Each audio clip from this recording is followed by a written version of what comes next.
The whole of what Marion Kessler had left in the world came to $1,100 and a key. The money was in a checking account she was afraid to look at. The key was brass, worn soft at the tooth from 40 years of the same lock, and it opened the door of a peeling cinder-block bait shop at the end of a gravel road on the wrong side of Coburn Lake. She was 58 years old, widowed 11 weeks, and she had come home to sell the one thing nobody else in her family wanted. The tax card called it a total loss. The resort next door called it an eyesore. A man in a clean silver truck had already told her, twice, what he thought it was worth, and the number he said out loud was small enough to fit inside a birthday card. What Marion did not know, standing in the dusk with that brass key going warm in her fist, was that the floor of her dead father's shop was hiding the one thing that would make every one of those people wrong. Before this story is over, she will pry it up with her own hands, and a whole county will remember a man his own daughter thought she had already finished mourning. But we are getting ahead of the light. Stay with me and settle in, and before we begin, take a moment to subscribe and tell me down in the comments where in the world you are listening from tonight. Because this is a story about a lamp somebody kept burning in a window, and I would like to know who is out there in the dark. She had not meant to arrive at dusk. The drive from the city was 5 hours, and she had left late because she had spent the morning at the lawyer's office signing the last of the papers that turned her husband Tom's 40 years of insurance premiums into a settlement that would not cover the second mortgage he had taken out without telling her. That was the sentence she kept turning over on the highway. Without telling her. 40 years, and there had been a whole room in the house she had not been allowed to see. She was too tired to be angry anymore. She was mostly just tired. So it was gone 6 o'clock, and the sun was already low and orange over the water when she came around the last bend and the shop rose up out of the weeds smaller and sadder and further gone than she remembered. The cinder block had been white once. Now it was the gray-green of old teeth, streaked with rust where the tin porch roof had bled down the wall for 20 winters. Dead vines climbed one whole side of it, brown and clotted, the summer's growth already given up. The hand-painted sign that had said Bait A&D Tackle in her father's square block letters had faded until it said nothing at all. Just a paler ghost on grayboard. Somebody, the county probably, had taped a notice to the sagging front door, and even from the truck she could read the pale official word on it. Condemned, behind the shop the lake lay flat and black as a skillet, and the old dock reached out into it on legs gone soft, and the whole scene had the look of a thing the world had quietly agreed to forget. Marion sat in the truck a while with the engine off. She was a big-boned woman, tall, and she had gone soft in the middle at her age, and her hair had gone fully silver, and she wore it short now because Tom had liked it long and Tom was in the ground.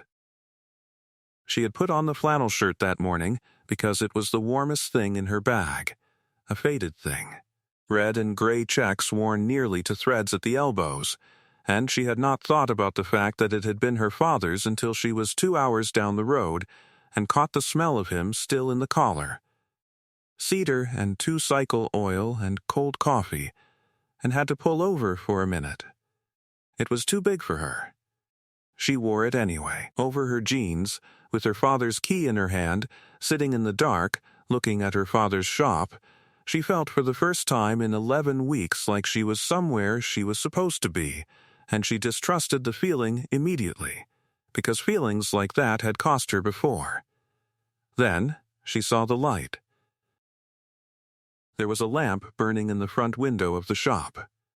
One warm amber lamp, the only spot of color in 100 yards of blue-gray dusk, throwing its glow out across the dead grass toward the dark water. Marion's stomach dropped. The place had no power, she was almost sure of it. The account had been closed for months, and the sight of a lit lamp in a dead man's empty window made every hair on her arm stand up. She thought of squatters. She thought of the silver truck man. She sat and watched it for a long minute, and it did not move, and no shadow crossed it, and finally, because she was too tired to be afraid properly, She got out of the truck. Nobody was inside. She knew it the moment she got the swollen door open, because the smell that came out was of a place shut up for a year.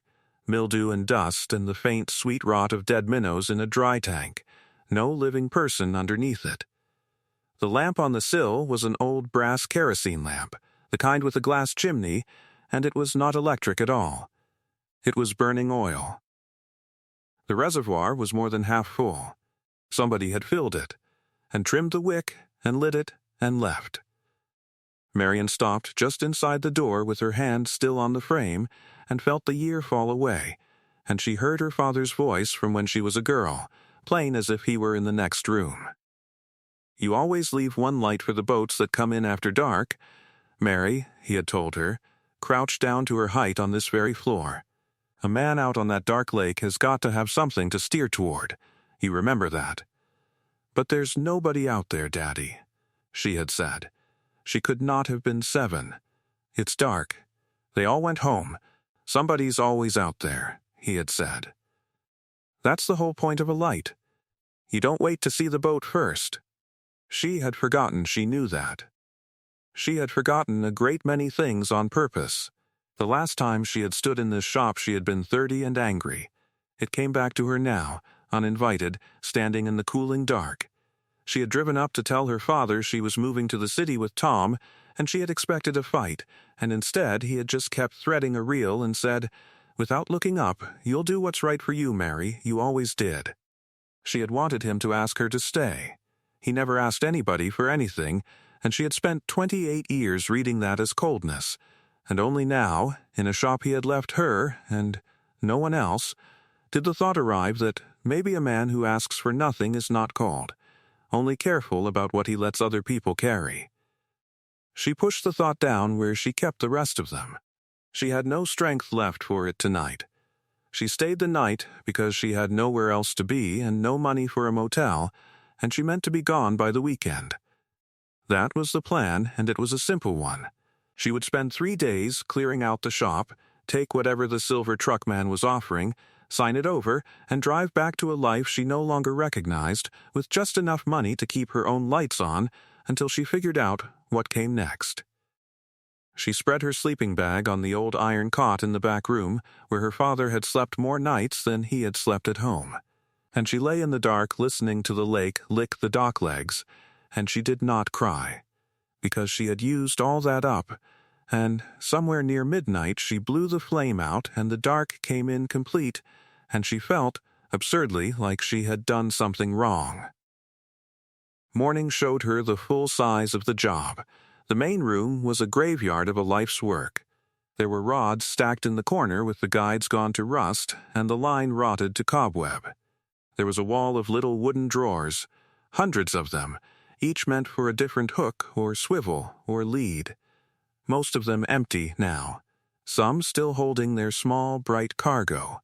There was the counter with the old mechanical register and a coffee can of dead pens and a calendar 3 years out of date. There was the concrete live well built into the floor along the back wall, a long low tank of poured concrete where the shop had kept its shiners and its crawlers alive in circulating lake water, drained now and dry and full of the papery corpses of the last minnows nobody had let out. And there was the dust over all of it, and the smell. And Marian stood there in the middle of the room with a box of trash bags and understood that no part of this was worth the gas it had taken to get here. She was on her knees behind the counter around mid-morning, clearing the low shelf when her hand found the tin. It was a flat tobacco tin, the old kind, wedged behind the register where the shelf met the wall, and inside it, folded once, was a note in her father's hard square capitals. Her whole body went still. She knew the hand before she knew the words. It said, "The lake was never theirs, girl, mind the floor." Marian read it 4 times. She turned the tin over looking for more, and there was no more. Never theirs. Theirs, whose, mind the floor, which floor? There was concrete under her knees, and concrete under the live well, and warped pine everywhere else. Her father had been dead a year and had never once in his life sent her a letter. And here he was talking to her out of a tobacco tin, And the maddening thing, the thing that made her sit back on her heels and press the note to her chest, was that it was so exactly, so infuriatingly him. He had never told you a thing straight in his life. He made you find it. Stay with me here, because the note in that tin is the whole hinge of this story. And Marion did not yet have the first idea what it meant, and if you have ever gone through a parent's things and found a message that felt aimed at you across the years, you already know the particular chill she felt sitting on that floor. Take a second, if you would, and subscribe, so the next lamp in the next window finds you too.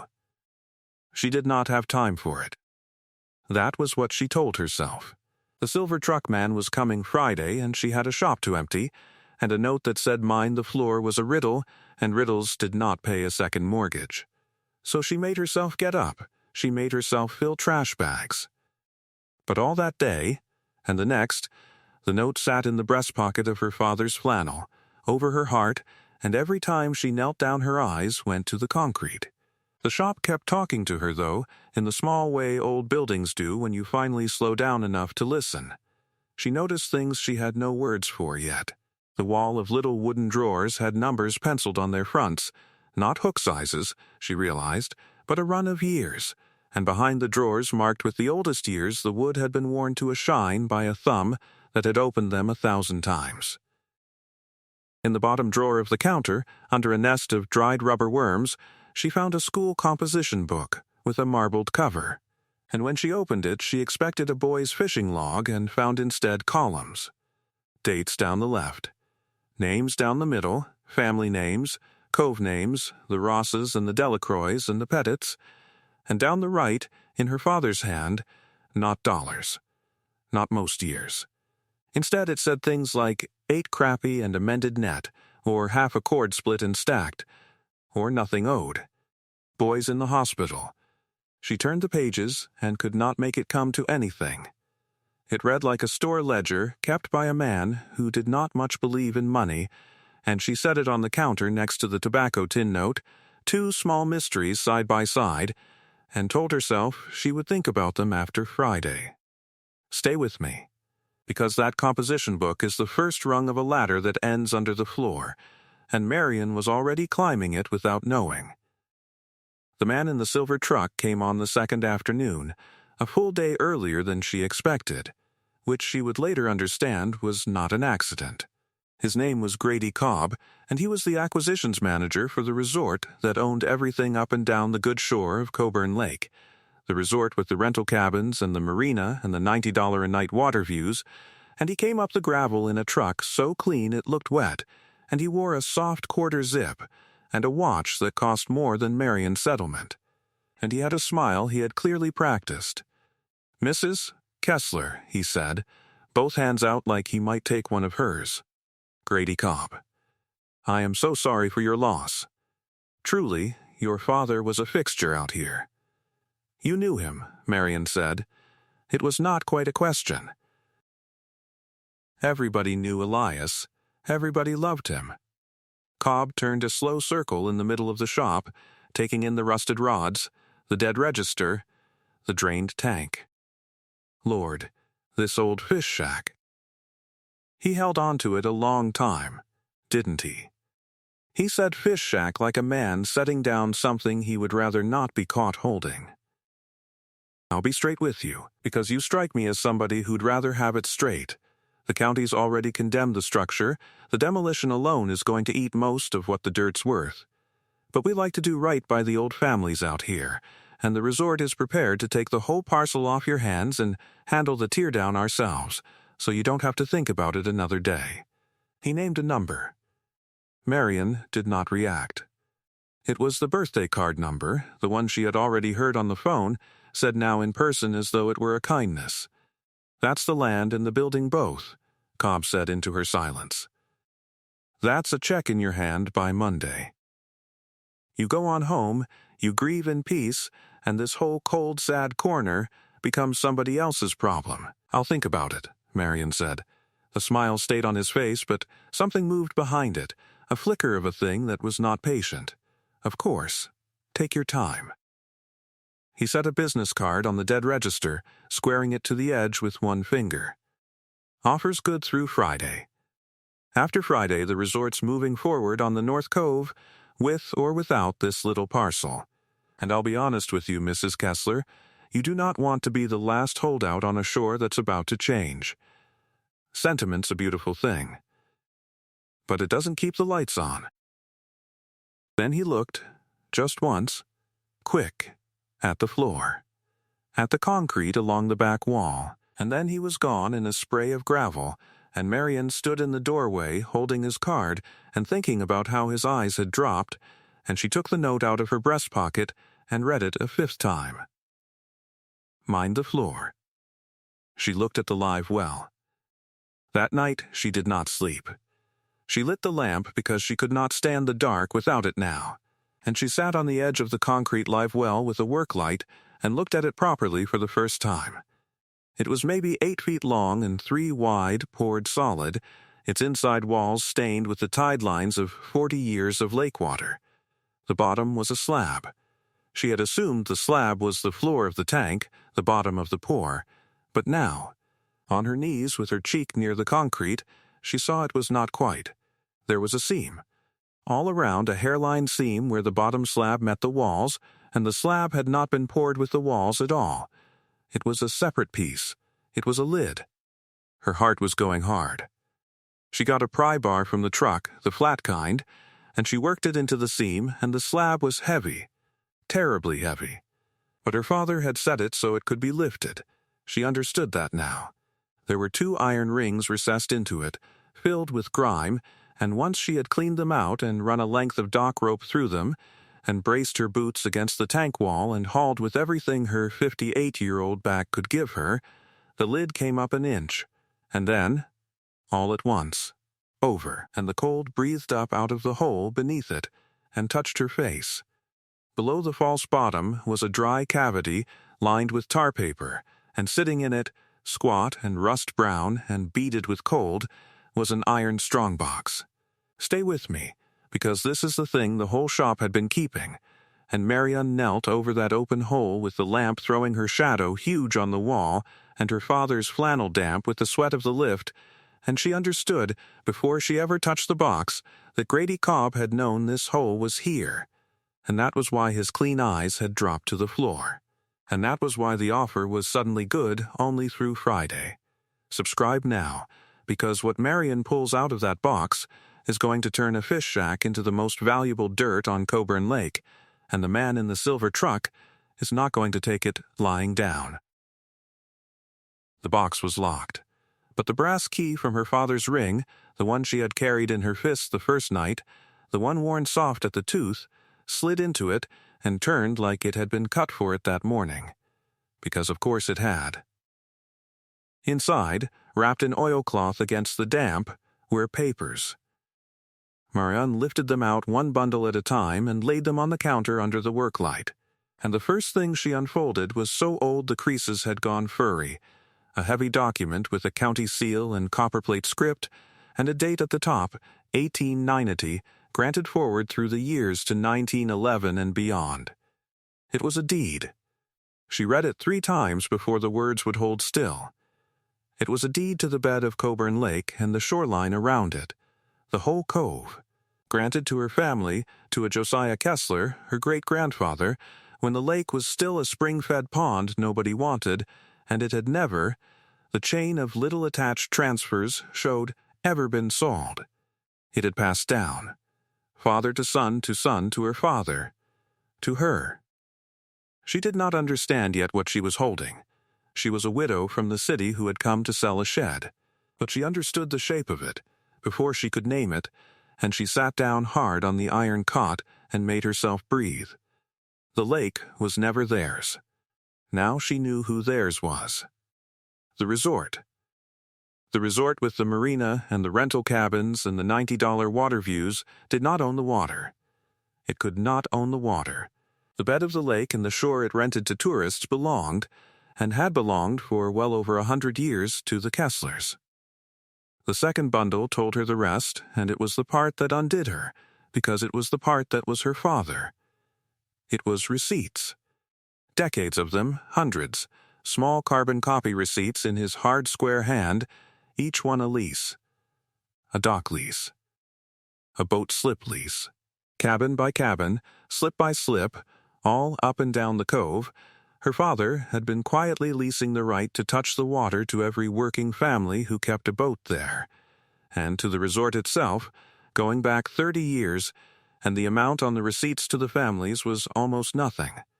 $1, $5, $10 a year. And stapled to a great many of them were notes in his hand, paid in crappie. Paid in a new water pump for the Rosses. No charge. Hard year. And the receipts to the resort were not almost nothing. Those were real money. The money that had kept the shop's lights on and had, she saw now, gone quietly every winter into an account she had never known about.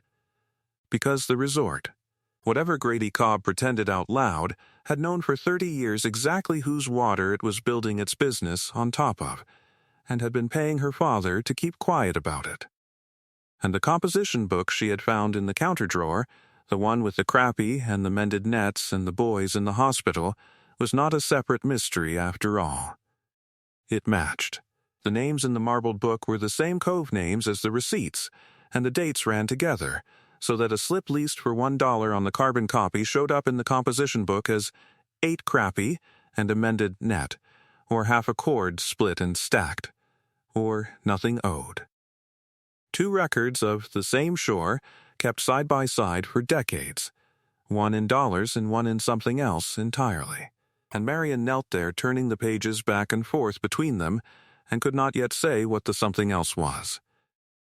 She only knew the 2 books were halves of one thing, and that her father had carried both his whole life and told no one, and that she was holding more of him in her hands right now than she had held in the 30 years she was busy in the city. Marian sat in the burning lamplight with 100 years of paper around her, and understood that the worthless shop was the most valuable single parcel on the lake, and that she had come within a birthday card number of signing it away, and that her father had left her a note in a tin because he had known, somehow, that it might come to exactly this. Let me stop here a moment, because you have earned the pause. Everything from here is the reckoning, and it turns on a simple thing my grandmother used to say, that the man who keeps the receipts keeps the power.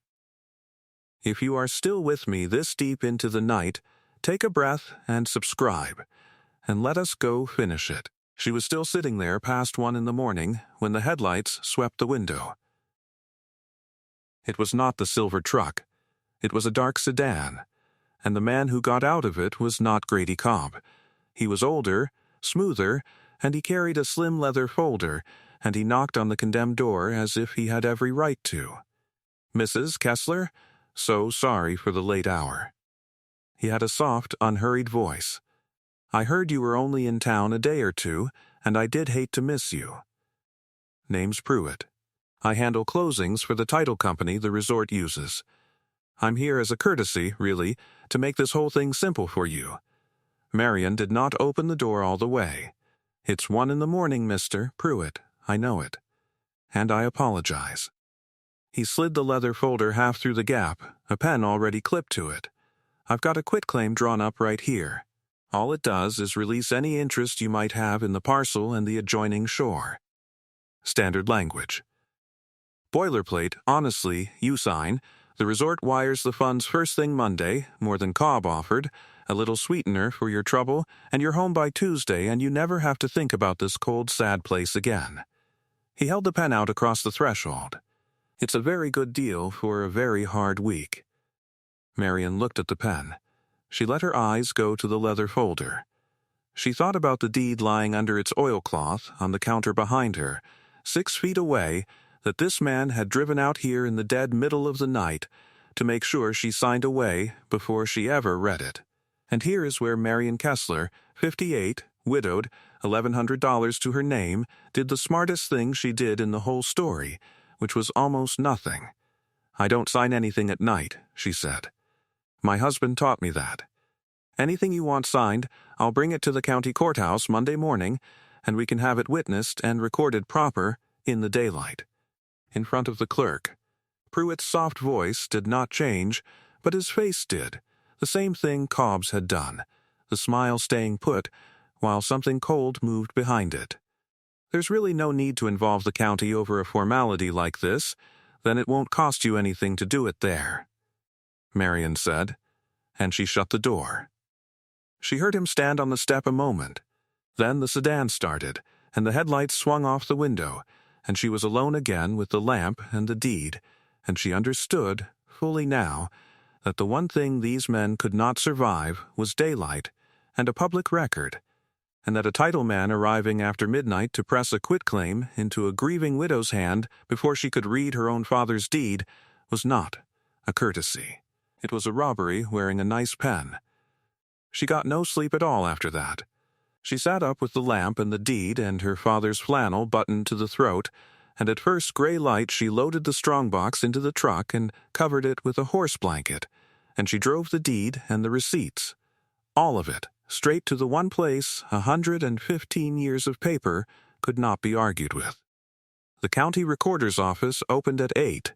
Marion was standing at the glass door at 7:40 with the oilcloth bundle under her arm, and the clerk who let her in was a broad, tired woman about her own age named Delphine Rourke, who had worked that counter for 31 years. Marion laid the old deed on the counter and unfolded it flat.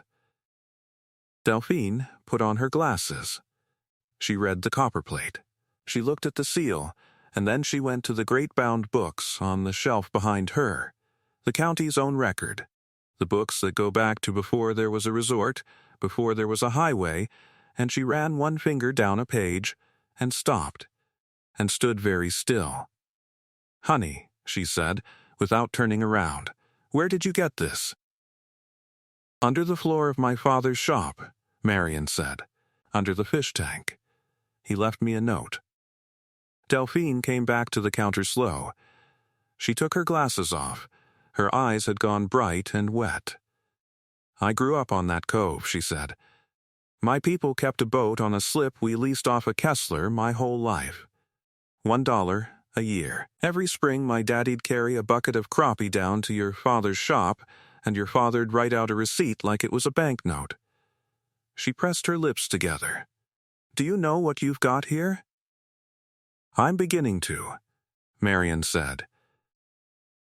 "You've got the lake bed," Delphine said. "You've got the whole shore. It's in the county book, unbroken, never sold, going back before any of us were born. And that resort," she stopped, and started again, quieter, "that resort has been renting out water it does not own. And I can prove they knew it, because I'm the one who files their leases, and every one of them names a Kessler as the lesser." She put her hand flat on the deed. "Let's get this recorded. Right now. This morning. In front of witnesses. And then let them come." So they did it there, at the counter, in the daylight, the plain way her father would have wanted. Delphine stamped the deed into the current book and cross-referenced it to the old grant, and she pulled 2 other clerks off their desks to sign as witnesses. And she made a certified copy for Marion to carry and locked the original in the fireproof vault, where the county keeps the things that cannot be allowed to burn. Then she went to the drawer where she filed the resort's paperwork, and she laid it out beside the receipts from the Strongbox, lease against lease. And the 2 sets of documents told the same story from both ends. "Look here," Delphine said, tapping one of the resort's filings. "Every year they signed a lease acknowledging a lesser. Your daddy. His name is on their own paper in their own lawyer's hand. They didn't just fail to check. They knew, and they signed, and they paid, and then they went and told a grieving widow the building was a total loss and the dirt wasn't worth the teardown." She took her glasses off and rubbed her eyes. 31 years I've stood at this counter, honey. I have never once had the pleasure of watching the record catch somebody like this. Your daddy set this up so it could never be argued. He didn't leave you money. He left you a case. He left me a note in a tin," Marion said. "That's all it looked like." "That's all the best things ever look like," Delphine said.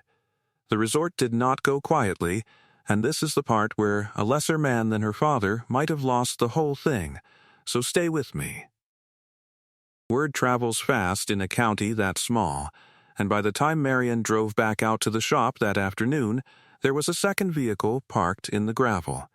A pickup she did not know, and two men leaning against it who were not dressed for the office. They watched her get out. One of them pushed off the truck and ambled over, friendly as a snake, and said he understood there'd been some confusion about the property line, and that his boss had sent him out to keep an eye on things until it got sorted, for everyone's protection. He said protection the same way Cobb had said fish shack. Then he looked at the shop, and at the drained live well visible through the open door, and at the pry bar still lying beside it, and he said it'd be a real shame if a place this old and this dry had some kind of accident before the lawyers finished arguing, wouldn't it? A place like this'd go up like a matchbook. Marion was 58 and her back hurt and she had not slept in 2 days, and she found she was not afraid, which surprised her. "You see that door?" she said. "It's got a condemned notice on it, says nobody's allowed inside but the owner." That's me. And that box you're wondering about isn't here. It's in the county vault behind 2 inches of steel, recorded, witnessed, and copied. And it went in this morning, so whatever your boss is paying you to stand in my driveway, it's already too late to be worth it. She held up her phone. "I've got the sheriff's non-emergency number pulled up right here. You want to test whether a Kessler still knows every deputy on this lake?" The man looked at her a long moment. Then he looked at the phone. Then he got back in the truck, and the two of them left, slow, letting her hear the gravel, and Marion stood in her father's doorway with her heart going hard until the sound of them was gone, and only then did her hands shake. She went inside and lit the lamp before she did anything else. Then she called Delphine, who called a deputy she'd gone to school with, and by nightfall there was a cruiser making a slow pass down the gravel road twice an evening, and the pickup did not come back.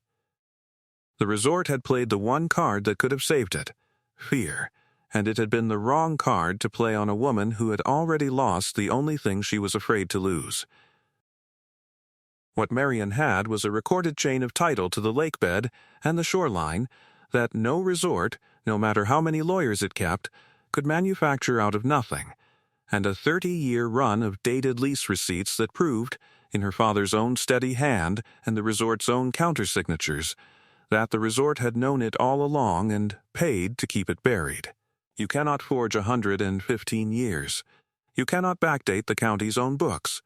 The one thing in the world Grady Cobb needed, clean title to the water his whole expansion was staked on, was the one thing that had been sitting in an iron box under a concrete floor in the shop he kept calling a shack, and Marion had just walked it through the front door of the courthouse and set it down on the public record where the sun could get at it.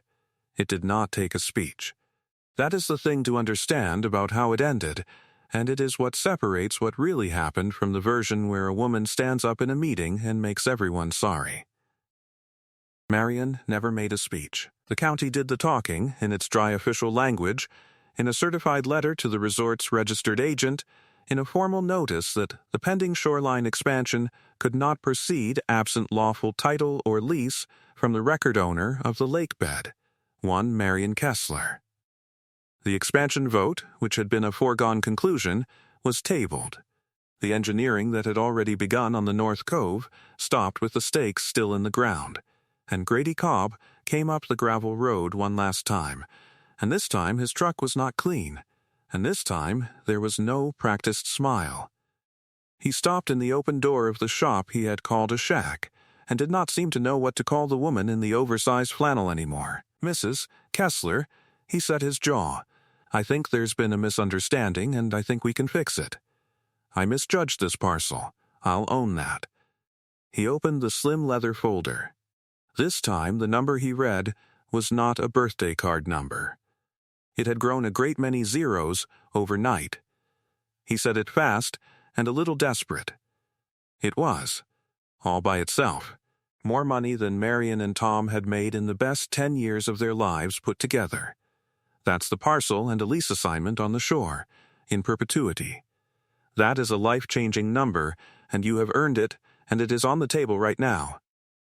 Marion let him finish. Then she asked him a question. Mr. Cobb, in all those years the resort was sending my father his winter checks. How many of you ever wondered why he never raised the rent on those families? Never cashed in?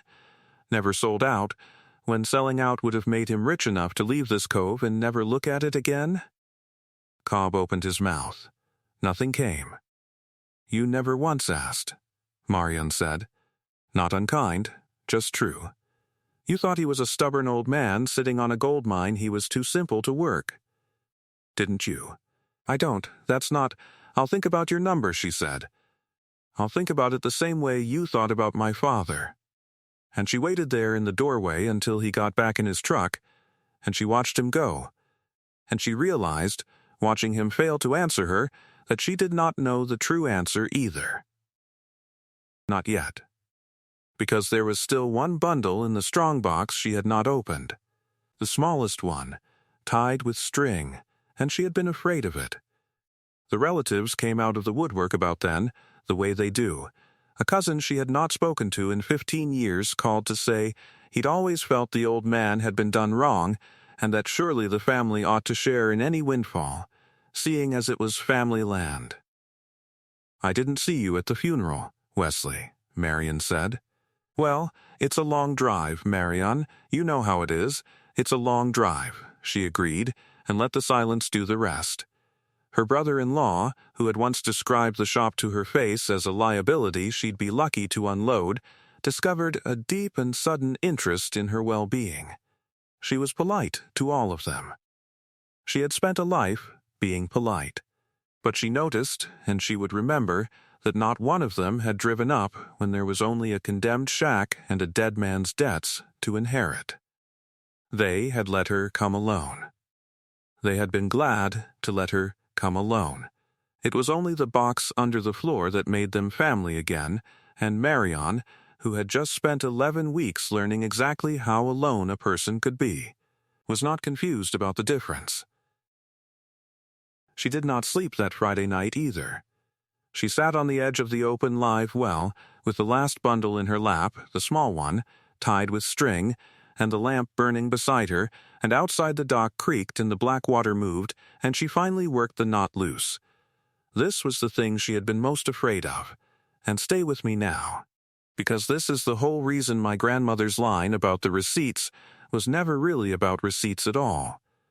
Everything until this moment had been about the money, about who owned the water, who would be made rich, who would be made a fool. What was in the last bundle was not about money. It was a letter, in her father's blocky hand, and it was addressed on the outside fold, in ink gone brown with years, to Mare. Her name. He had never called her anything else, and no one had called her Mare since he died, and seeing it in his writing was like a hand laid flat on her chest. She read it by the lamp. He wrote like he talked, which was to say hardly at all, and she heard every word in his voice. Mare, it began, if you're reading this, then I'm gone, and you did the thing I always knew you'd do, which is look under instead of just looking. People will tell you the shop is worthless. The paper will tell you it's worth a fortune. They're both wrong. I never kept the shore to be rich. I could have been rich any year I wanted. Cobb's people came at me with a number every one of those years, and every year I said no. You want to know why? It's because the families on this cove never once knew how close they came, over and over, to being priced off the only water they had, to watching that marina swallow the little slips where a working man keeps a boat and a Saturday and a way to put fish on the table in a hard winter. I kept the shore so that would never happen. I kept the rent at $1 and took my pay in crappies so nobody could ever say a Kessler got rich off his neighbor's water. That's the whole of it. That's what the lake was for. I'm leaving it to you and not the others, and you'll want to know why, since you're the one who moved off and married and made your life in the city and came home the least of all of them. Here's why. It's the light. You're the only one who ever asked me why I kept the lamp burning for boats that were already tied up for the night. The others thought it was habit, or foolishness, or waste. You were a little girl, and you asked me, and you didn't laugh, and when I told you a man on the black water has got to have something to steer for, you nodded like it was the most sensible thing you ever heard. The rest of them wanted to know what the shop was worth. You're the only one who ever asked me what it was for. So it's yours, Mary. Keep the light in the window. Keep the water free for the families. The lamp stays lit. The door's not locked. It never was. Marion sat with that a long time. The lamp burned. The lake moved.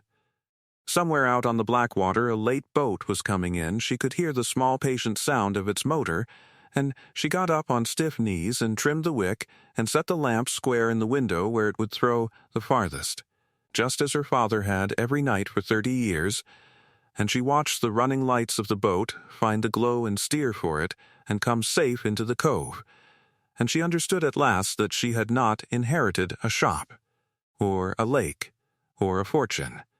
She had inherited a job. And she found, to her own great surprise, that she wanted it. She did not sell. Grady Cobb's grown-up number went back in his slim leather folder unsigned, and the resort's expansion stayed dead in the ground, and the shoreline stayed what it had been for well over a century, which was working people's water. Marion went to the county with a lawyer of her own choosing, one Delphine Rourke recommended, a plain woman who charged plain rates. And she made the leases permanent, wrote them into the record so that no Kessler after her could ever be pressed or tempted into selling the families out. $1 a year, paid in crappie, no charge in a hard year, just as he'd had it. She had the condemned notice lifted, which took nothing more than a county inspector, a new roof beam, and the plain truth that the building had never been dangerous, only unwanted. She patched the tin porch roof herself and cleared the dead vines off the good south wall and repainted the sign in the old square capitals he had used. Bait, A-N-D tackle, and under it, small. Because she could not help herself, she painted a little lamp. The relatives stopped calling once it was plain there was no windfall to divide, that the money was all going quietly back into $1 a year shore. And Marion let them go without bitterness, because a person who only shows up for the box under the floor is not somebody you have really lost. Delphine started coming out on Sundays. The Ross family, whose water pump her father had once taken in trade for a year's slip, brought their grandkids to buy night crawlers and stayed for an hour on the dock. Your daddy, old Bud Ross told her one evening, watching his grandson cast off the end of the dock, he carried this whole cove on his back for 40 years and never let one of us feel the weight of it. We thought he was just a fella ran a bait shop. He shook his head. We had no idea what he was. Neither did I, Marion said. That's the part I'm still learning to forgive myself for. Don't, Bud said. He didn't want you to know. That was the point. A man doesn't keep a secret that long so he can be thanked for it. And every single night, the last thing before the dark came in complete. The silver-haired woman in the faded flannel that had been her father's would fill the old brass lamp, and trim the wick and light it, and set it square in the window facing the black water, for the boats that came in after dark, for the men and women on the lake who needed something to steer for. She kept the light in the window.